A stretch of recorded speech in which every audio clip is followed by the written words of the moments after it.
tổng sản lượng của nó sẽ vẫn suy với nó thì sẽ là hiện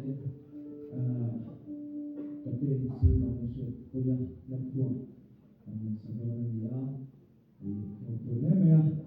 ama là sự hết là gì cái sự mà gì là hành cách mấy thì hai cũng sẽ là một completion làเป็นสวรรค์ completion เป็นมากที่สุดchắc khẩn trương thế đồng chơi đã là của họ một hiểu đã thì đã không ạ đây thì một tàu ta một thuộc cái đồng chí nào xoay là cái gì đó cái này chút tiền tiền thuần nào về thốt cho đồng chí ama là sự phát hiện cái hình mai rồi đâu mà này tâm tập tam cho nên tôi đi phân cái sinh nhị hầu là mấy thầy ama là sự cái tam cho asam itu sudah suami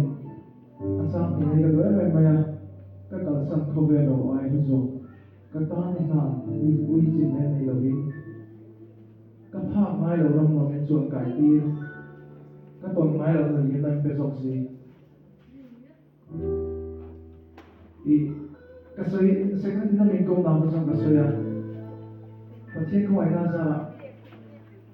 kan compassion so chi tang khani state ta ma so khan ka ben ruin ala ngai lo sim sim na ka tho na khoi lo ko la ka chi nyo ta ka ye ka khon so na sia na khan chi sumo te khan be no ma chon pi dom to so te box service ve tho nei ka lu ala ngai lo mi fa te so na to na ka dap chi cậu làm cả trong cái mặt cái cái mà tất cả là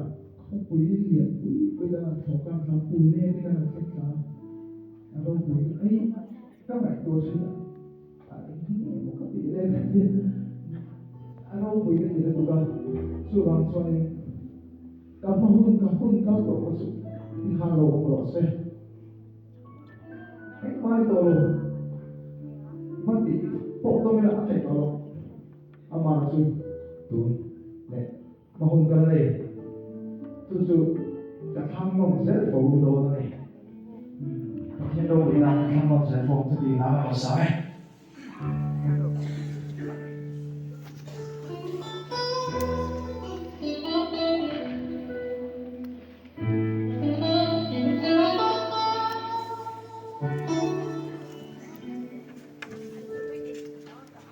anh kim cân sunny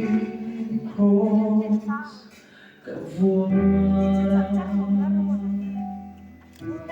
anh kim trong hoa min Azuya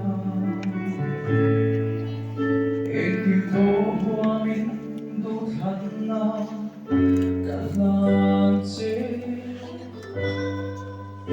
anh vô hình sẽ là São Porto Rico oh na ome dia também Lalrosanga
xuân